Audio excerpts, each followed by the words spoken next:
Kia ora koutou katoa and good afternoon. Today I'm joined by the Finance Minister, Grant Robertson, to talk more about this morning's news of the government's action to ensure Kiwibank will remain 100% New Zealand owned. But before I do, I wanted to share an update on weather events around the country and my visit to Nelson, Tasman last evening and this morning. I'm always mindful that visits into significant weather events or natural disasters will only give you a snapshot in time. You see the roads sometimes after they have been cleared, or the houses after they have been assessed. You talk to people, but often several days into response and before the hard work of recovery really hits home. With all of that in mind, there is no question that the rain in the region has been devastating. Homes have either become uninhabitable or they have large slips sitting precariously behind them. There's no question also that the recovery will take some time. And yet, in amongst all of that, I still heard and saw a very tight-knit community working hard to support one another. Stories of people showing up from other parts of Nelson to help out those flood affected. The scones being brought to workers, the woman who delivered chocolates to the digger operators. I asked one woman if her home was okay. "Yeah, we're absolutely fine," she said, except for the car hanging above it. It transpired that she couldn't return home, but she seemed much more worried about everyone else, much more so than herself. We can never and should never, however, rely on community alone in these situations. People will become fatigued and resources run out. We must keep up a consistent effort and ensure local and central government continue to work together throughout. Today at Cabinet, we discuss what comes next, with Minister McAnulty reporting in from the Mayoral region. In the very short time he had had on the ground, he conveyed that local leaders and emergency responders were only now hearing the full extent of the impact, with contact being made with those who may have been cut off from the usual transport routes. This is one of our biggest concerns at present in the Mayoral region, with this weather event happening at a particularly difficult time for our rural communities. Minister McAnulty will be sharing more insights with us at the conclusion of that visit, as will, I'm sure, Mayor Leggett also. In the meantime, following discussion with Minister McAnulty, who is in close contact with the mayors in both regions, we will be kicking in the Mayoral Relief Fund in Marlborough with an initial $100,000. We expect this to be extended. We've also received advice from the Mayor of Nelson that their relief fund should be extended by a further $100,000, taking it to $300,000. A reminder, the Mayoral Relief Fund is not intended to be a full recovery fund, far from it. They're instead highly discretionary funds that mayors can use as they see fit on the needs they identify in their areas. They sit separately to the funding that goes, for instance, into roading, welfare needs provided through the likes of MSD, targeted accommodation support, and so on. It is highly discretionary, though, and it's intended to get money into mayoral relief funds quickly to support recovery in very short order. In the meantime, we'll continue to work with all affected mayors and local councils on the response and recovery. And I know as extra weather comes through, albeit with less magnitude than last week, we'll continue to support the teams on the ground. If I may, I'd now like to canvass the week ahead. This week I'm in the House on Tuesday and Wednesday. I'm in Auckland on Thursday, including a visit to Costco ahead of its opening. And on Friday, I'm attending a meeting with Te Arawa River Iwi Trust here at Parliament.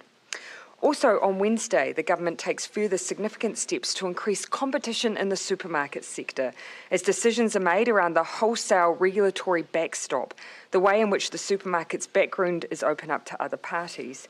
This is a big and important step ensuring New Zealanders and their families get a fair deal at the tills and that this country's grocery sector is effective and operates fairly. This morning you will have seen news in a similar vein, ensuring competition and a good deal for New Zealanders in the banking sector. 20 years after it was launched via New Zealand Post, Kiwibank is now able to boast over 1 million customers. And it's both exciting and reassuring that today the government has secured Kiwibank's long-term future in New Zealand ownership. Not only will this safeguard all future profits to stay in the country, unlike the Australian-owned banks, it will also continue to enhance competition in the banking sector. The government is fully committed to ensuring Kiwibank is supported to meet its full potential, and that includes ensuring access to capital so the bank can be a genuine and credible competitor. A competitor which obviously operates independently to the government, but that is able to compete on a level playing field with the big Aussie operators. I'll hand over to Minister Robertson now to talk more about the details. Thank you, Prime Minister. The outcome today honours the purpose and intent of Kiwibank when it was set up in 2002. A locally owned and locally run bank that provides a credible, commercially viable alternative with all the profits remaining here in New Zealand. This transaction has come about as the circumstances for the shareholders since 2016, New Zealand Post, ACC and the New Zealand Super Fund, all Crown-owned. Their interests in Kiwibank have diverged, however, since this time. As I've said previously, New Zealand Post's focus is now on growing its core delivery business, and owning part of a bank does not fit with that. For ACC, its long-term investment strategy has evolved beyond a stake in Kiwibank. Both indicated to us a desire to sell their holdings when we commenced discussions late last year. The New Zealand Super Fund had been interested in purchasing a majority holding in Kiwi Group Holdings. However, they ultimately withdrew their interest as it did not align to the government's ownership objectives of New Zealand and public ownership. This is a bottom line for us, and I would note was also a bottom line for the previous national government when the current arrangements were established in 2016. With the government becoming the 100% shareholder, which is of course subject to regulatory approval by the Reserve Bank, this simplifies the Crown's ability to fully support Kiwibank to be an effective competitor in a banking sector, as the Prime Minister said, dominated by the Australian-owned banks, and indeed to drive better outcomes for New Zealanders. Kiwibank will continue to operate independently and at arm's length from the government, with the Crown's ownership of Kiwi Group Holdings through a newly incorporated Schedule 4A company, Kiwi Group Capital. Kiwi Group Capital will be independently governed by a board of directors who, with the appropriate mix of skills, expertise and experience, will support Kiwibank and New Zealand Home Loans. The shares in this company are held by shareholding ministers, myself as the Minister of Finance and the Minister for State-Owned Enterprises. The transaction values Kiwi Group Holdings at $2.1 billion. And at one level, the acquisition is a straightforward transfer of assets, and it does not change the overall value of the Crown's consolidated balance sheet and net worth.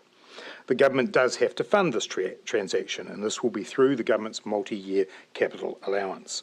This means that the cost to purchase is already reflected in the borrowing program we announced at Budget 2022 and has no impact on the Crown's overall debt forecasts. As part of the transaction, New Zealand Post intends paying the Crown a special dividend, which has yet to be determined by the New Zealand Post Board. While the ownership structure is changing, it is business as usual for both Kiwibank and New Zealand Home Loans staff and customers. New Zealanders can continue to bank with a trusted and credible and competitive banking option that will remain fully locally owned, with all profits remaining here. With a significant commitment from the government to invest in the bank's future success, Kiwis can be assured that Kiwibank has a very bright future. Prime Minister. All right. Thank you, Minister. After 20 years of operation, it is indeed an exciting milestone. Happy to open questions. Jessica. Prime Minister, will you or any of your ministers engage with the protesters tomorrow at Parliament?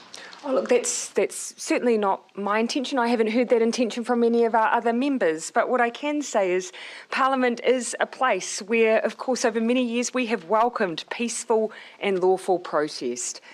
And we want to see that ability resume. But of course, what's most important is that it remains peaceful and lawful. Do you think that Parliament is responding appropriately? We've got blackout curtains across the bridge and around the banquet hall and bollards set up. It definitely feels like the pendulum has swung the other way from perhaps not being prepared for the last one. But the grounds are open.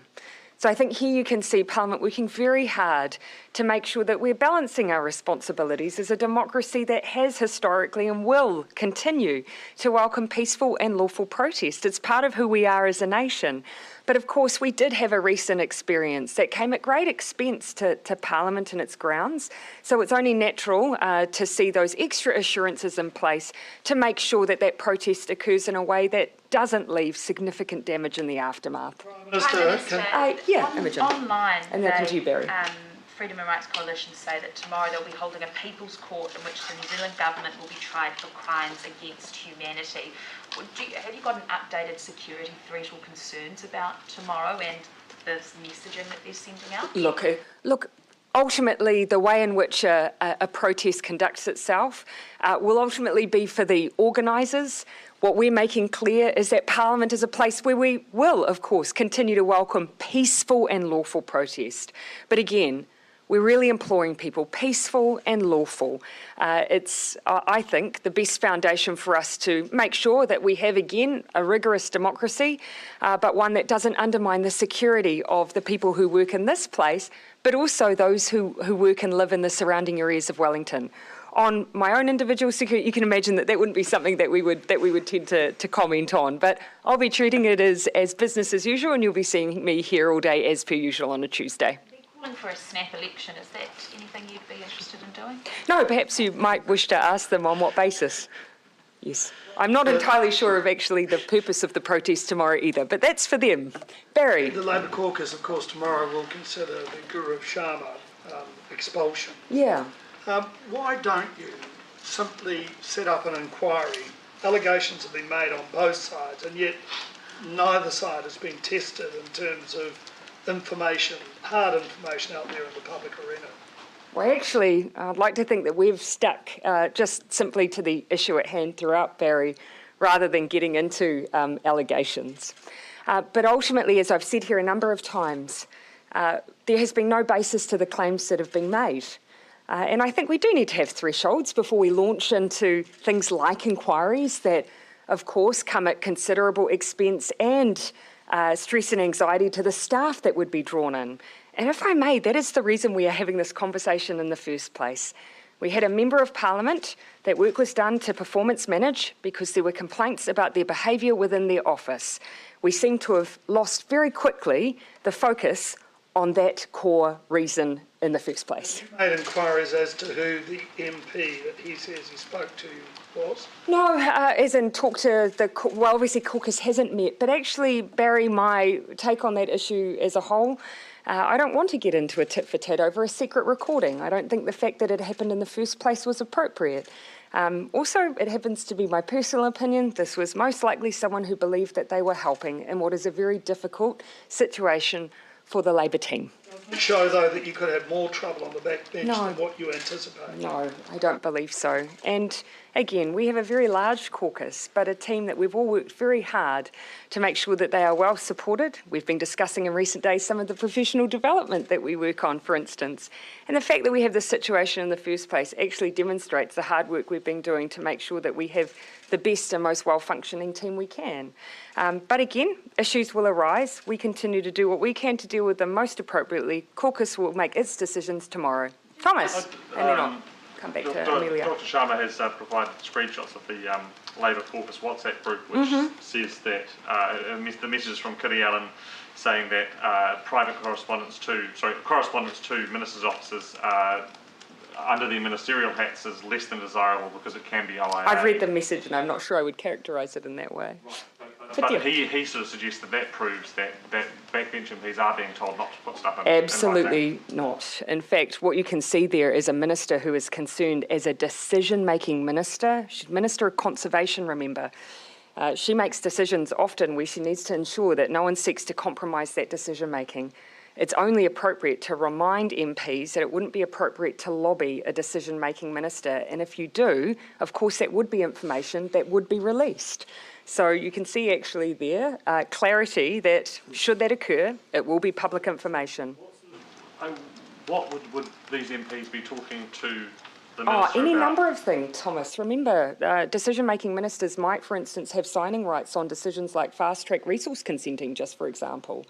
And there are certain things that you've got to be careful around the lobbying that occurs there. So there's nothing inappropriate with reminding MPs around what is the most appropriate way to deal with a minister who has decision-making rights. And when you're a conservation minister, there's a few areas of that nature.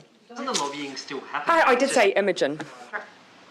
Sorry, Amelia I actually said, but no, Ben, go ahead. Doesn't the lobbying still happen though? It's just that there's no paper trail and No, therefore people aren't informed about what happened. No, that's your really cynical interpretation. Our ministers work...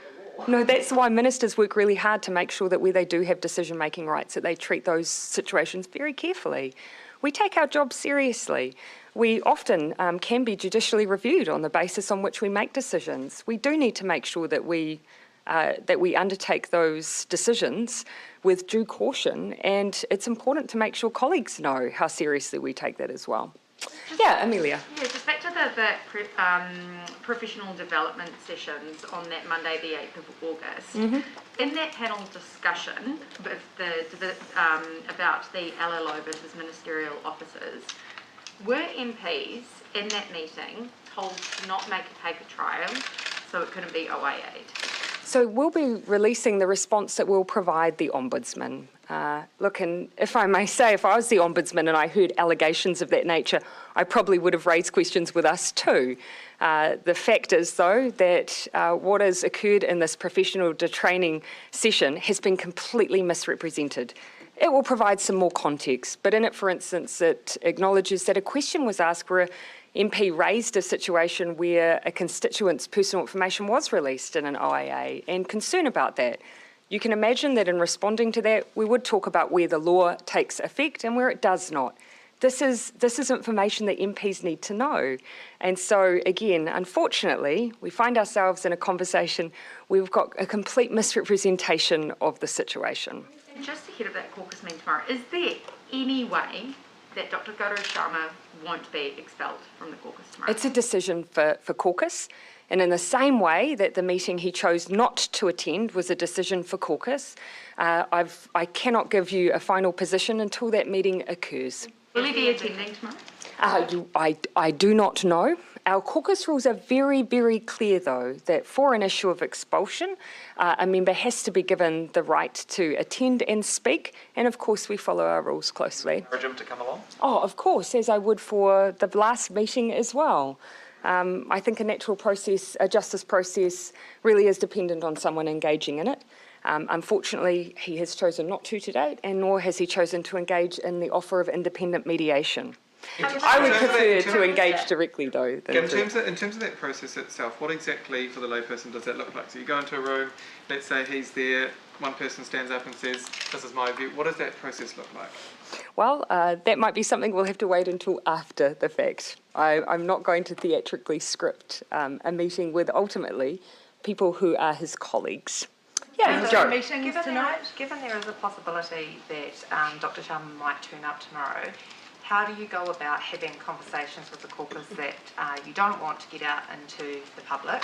Obviously, there was a meeting that took place ahead of the suspension meeting. Do you anticipate doing that again? No, because keep in mind the reason for that was because at that point there was no discussion, there had been no discussion on the rules, how issues like this are dealt with. Keep in mind this is a caucus who had not had an experience of this nature over the last 2 terms. And so that was an opportunity to ask questions, to answer them, to explore the rules and how they apply. There's no need to do that again. In terms of if you're looking at expulsion, there will be caucus members who will have views on that either the way, and you don't have the means to do that in a potentially non-public way if Dr. Sharma turns up. No, so that is correct. How are you going to address that? No, that is correct. We will still, however, operate in a way where people are able to contribute. But I imagine that there will be those who will make a judgment on what they say, because given we've had messages and secret recordings, that it doesn't create an open environment, and that is the reason that we will be considering the rules, which very clearly state that you are meant to have confidential caucus conversations. Have a meeting tonight? No, we have nothing that we have planned except our caucus meeting, Barry. Joe? Come back to Ben's question earlier in terms of the lobbying. I'm just struggling a little bit with if MPs have been asked not to lobby ministers on paper, but have a viewpoint, which it seems from that text message that's gone public, WhatsApp message that's gone public, that the suggestion is to talk to the minister.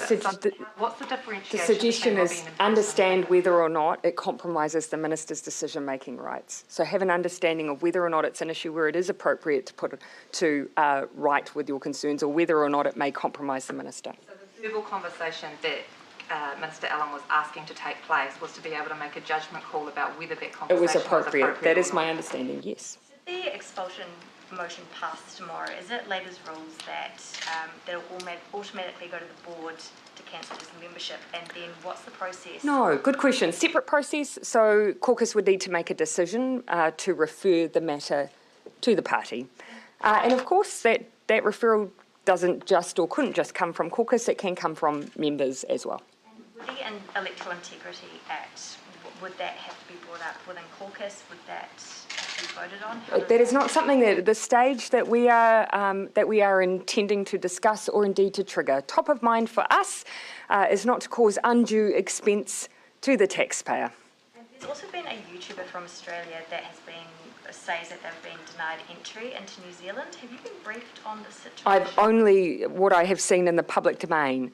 And just to be absolutely clear, this is not something that, as I understand, would come to up to a ministerial level decision. I understand that it is solely for immigration, and it's not something I had any awareness of until I saw some commentary online. Prime Minister, yeah. If I may, how concerned is the government at the potential for people coming from overseas to be part of these protests? How what, sorry? How concerned is the government that people might come from overseas to join these protests? Again, for us, it's not about where people have come from. It's simply whether they're willing to engage in peaceful and lawful protest. And secondly, to that point, how concerned are you about radical right-wing fringe elements, neo-Nazis, piggybacking on the sort of anti-everything agenda of the Freedom and Rights Coalition to parade outside Parliament? My primary concern at this point is peaceful and lawful protest. And of course, of course there's concern if you look out and you see, as we've seen in the past, hateful messaging, derogatory messaging around our ethnic or religious communities, or indeed complete disinformation. Of course that is of concern. And there are a number of things that we need to think about around how do we ensure that we have a society where there is no place for such derogatory and hateful statements. But again, real focus tomorrow on peaceful and lawful. Yeah. You talk about peaceful and lawful. The last protest had signs and chanted threats to kill you and members of the cabinet and a bunch of us as well. Yeah. Is that something that should be investigated and prosecuted? And here you'll know, of course, that I, particularly, and this is not to diminish what happens for politicians, because some of the escalation I've seen in some of the language around politicians, particularly in recent time, local government as they come up to the elections, is deeply concerning. But the addition of journalists also gives me grave concern. We know that we're going to venture into spaces where we will encounter some of that. That doesn't make it okay. But to then start bringing into question the independence of media, which we rely on people to be able to have trust in, that deeply concerns me. And I've seen the security that's had to be provided. I've seen the attacks on journalists as well. And so for me, that is an extra layer again. In terms of following that up, though, we do rely on the police making those decisions. Of course, we wouldn't want an environment where politicians are directly involved in prompting prosecution on individual matters. But I have confidence in them that they take that duty seriously. They do and the one thing I would say is, of course, they do rely on referral. They do rely on complaints being raised and information by those who may be the subject of those threats as well. But again, I can't tell you what their process is when they see a sign, for instance. But again, it does mean that we are asking for people who are the subject of those threats to help the police. They were threatening to kill. I will come back to you, John. I'll let you finish here, Ben, with just this last one. They were threatening to kill you and members of the government. Yep. Did you lodge complaints with the... No, but of course it would be unusual for me to do that because I do have a specific set of protection services who you will have seen there have been prosecutions around that, so they individually pursue those issues. And often that's not something that I tend to be directly engaged with. As you can imagine, I don't go through every single file. I imagine it would be quite hard to do your job if you did. Yeah, Jane. Gaurav Sharma, if he is expelled tomorrow, are you signalling that you would err not on the side of the party hopping legislation, just with that comment about taxpayer expense in by-election? Yes, yeah. But again, that doesn't predetermine the decision that will be taken by caucus. But at this stage, we haven't, for instance, got any intention to discuss that legislation or to discuss triggering it. And one of the concerns in my mind is unnecessary expense for taxpayers. Would that depend down the line, if he is expelled, becomes an independent MP, would that depend on his conduct somewhat? And in terms of voting as well? That's my view. That's my view as it stands. So I won't project into the future, but that's my view as it stands. Yeah. Prime Minister, last week 2 children were tragically found dead in suitcases in Auckland. If I may, especially as a parent, what did you make of that?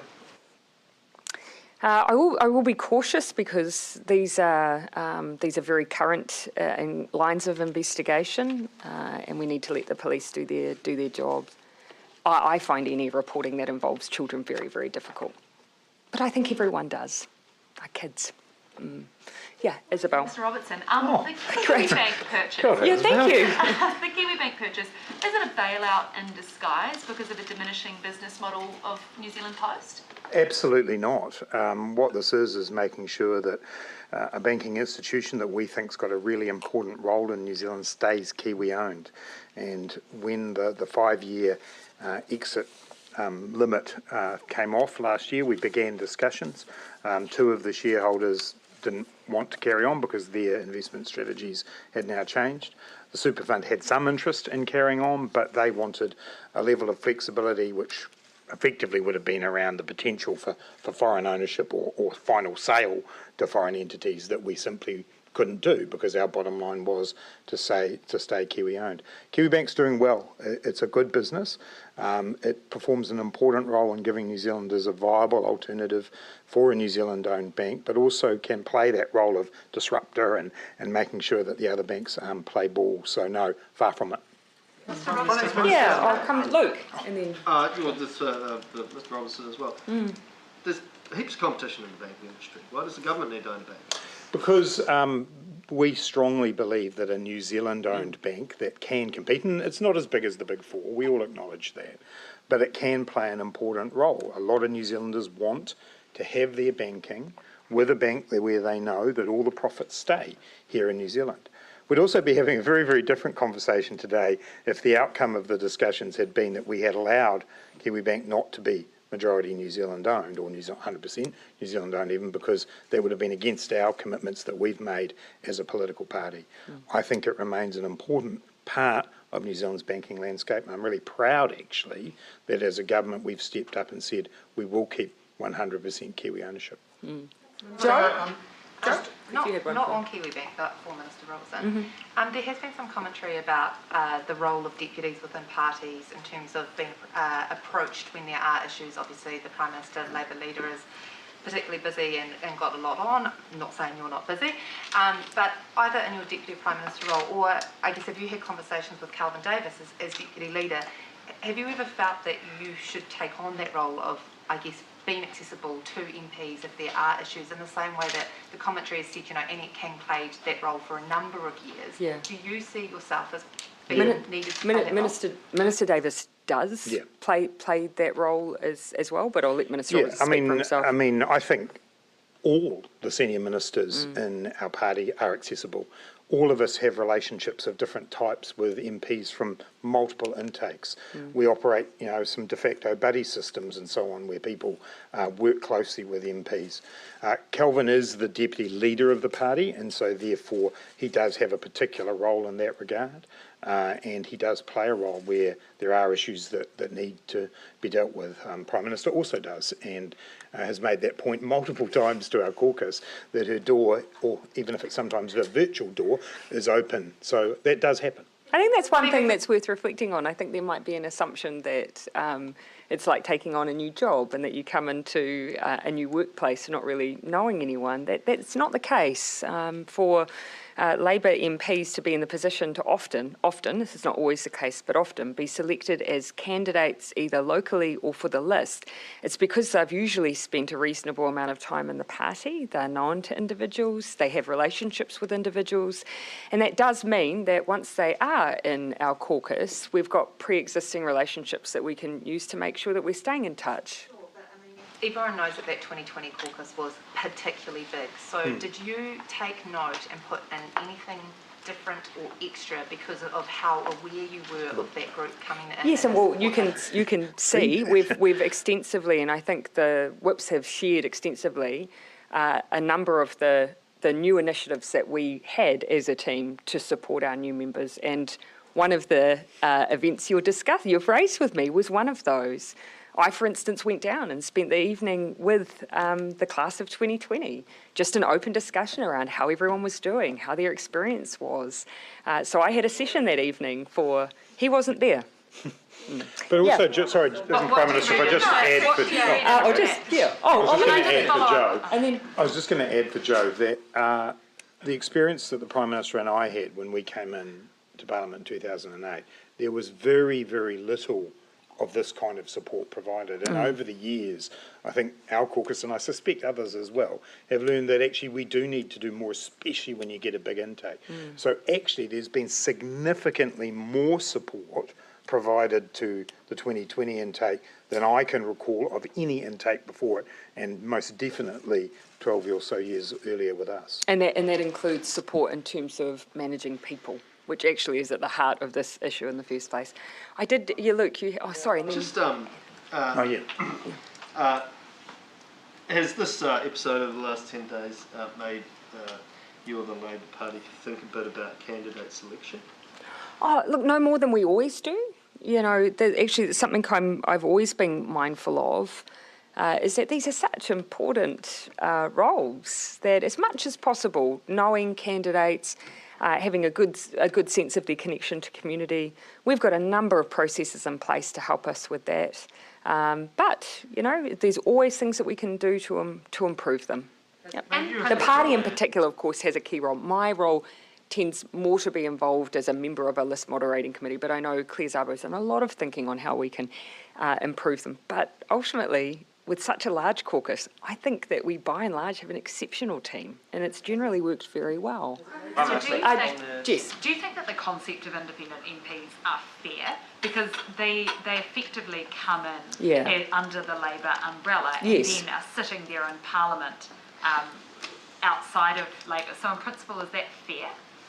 It's a good question. It's been at the heart of some of the debates that have been in Parliament over legislation like, for instance, walker jumping. Look, my hope had ultimately been that we wouldn't be in this position in the first place. We've created a number of opportunities to work with Gaurav.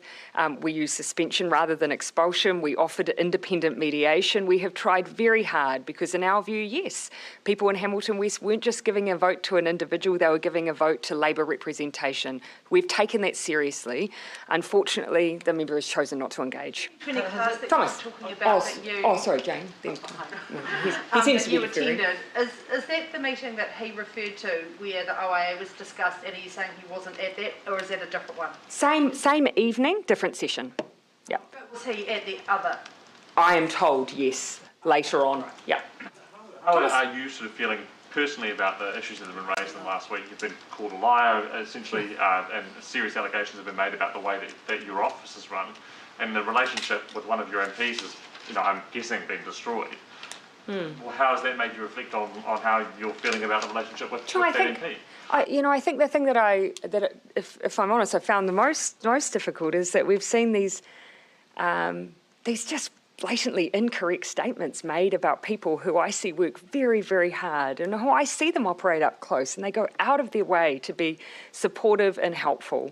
I cannot reconcile the way that these individuals have been described by Gaurav Sharma.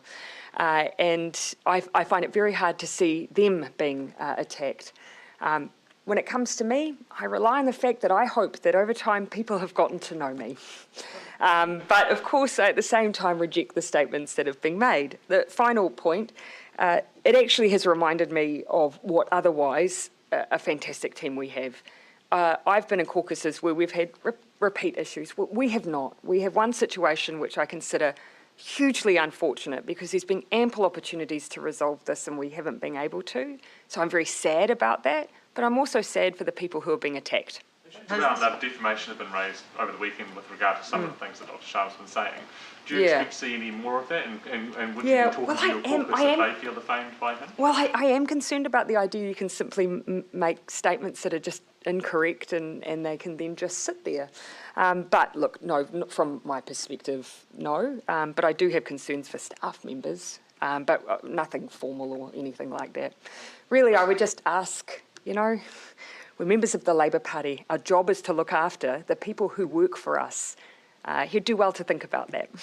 Just on the protest, Yeah. just on the protest, Brian Tamaki and the coalition have been clear that they are going to hold their People's Court and then deliver their verdict and then go. And have claimed that they will themselves condemn violence. Yep. So, are you receiving a different expectation from police given the response? Because if we're looking at people who are just going to come, give a verdict and go, the response seems not very proportionate. Oh, I think it's just wise to be prepared. When you think about the impact, and of course that's for those who are talking about their intention to attend. There may be others. We don't know. But here, I think it would be, you would otherwise, were that not in place, you might raise questions as to whether or not enough preparation and thought was going in, given the consequences of last time. We have to think about the children and young people who access these grounds, the workers who go to work, the businesses who try to operate, and the people who try and or need vehicle access. I mean, I still remember the struggle to get an ambulance to the grounds. No one wants to see a repeat of that, so I think it's a balanced and cautious approach, while still allowing people to come to the grounds. Mr. Tamaki has said that he will announce details about his umbrella party. What's your response to that? That's a matter for him. I'll finish with Joe, Ben and Bernard, I think, Joe, Ben, Bernard. Sorry, just with your Wellington Central hat, with the Parliament protest questions, I've just been watching you and you seem quite sort of, you obviously have spoken before about Well, you're not how using that a was, poker face. Yeah, no. how that was one of the most difficult things for you in your entire career and how it was personal. How are you feeling about tomorrow, and do you think that the efforts that have gone in around the place are proportionate in terms of what we're expecting? I'd really just reiterate what the Prime Minister said. Peaceful and lawful protest at Parliament's part of our history and needs to be part of our future. We do, however, have the experience of February and March on all of our minds, and I bet, Joe, it's on yours and the galleries as well, because you all had to put up with that as well. So the response that I've seen from the police and from the parliamentary service, I do think is proportionate given what's happened. But I also really hope that there can be peaceful protests out there. I've said it before, I've led them onto the grounds of Parliament. I think it is an important thing. But yeah, it was a really distressing time for the people who live here, who have businesses here, the children who go to school here, and there's no way any of us want to see a repeat of that. Ben? Can I just ask on the Sharma stuff, but a different sort of angle?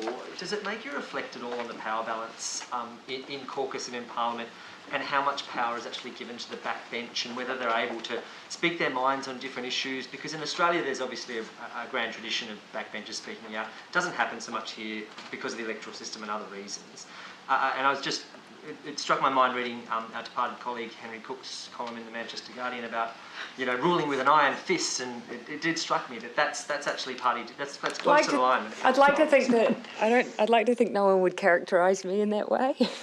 It's one of the things that I've really wanted to ensure is that we have a really open caucus environment, and I have been thinking about what more can we do to always encourage that, because I think that's just healthy. Always reflect on that, no matter where you are in the cycle. Because I've been in caucuses that haven't always been great environments. So look, I will always keep thinking about how we can create that environment for everyone, constantly mindful of making sure that we are not hierarchical in our caucuses, regardless of who is a minister and who is even a new MP. And I think by and large we do pretty well at creating that environment. One thing I would say though, the rules say that caucus is the place where you raise anything. That's what it's for, so that people can just share their view. And I wish that had happened.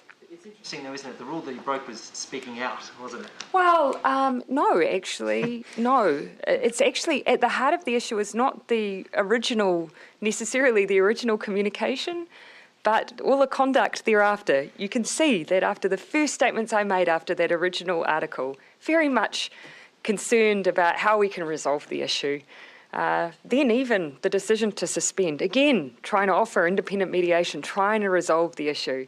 It's been the conduct thereafter that's been really difficult. Bernard, we'll finish with you. Just for the Finance Minister on inflation, yesterday's decision to change some of the migration settings and set the wage levels for a couple of years at below median wage. Were you concerned about or thinking about keeping wage inflation and inflation generally low when the Cabinet made that decision? No, not particularly. What that consideration was in fact the labour supply constraints that have been holding up a number of sectors. And obviously, as Minister Wood has said, we want to see wages rise. Over a period of a couple of years, we're giving these sectors where there are real challenges for getting the staff that we need a little bit of a grace period as they move forward from there. But it wasn't a particular conversation about wage inflation. It was much more simply about sectors that have been really struggling to get people. Yeah. Thanks, everyone.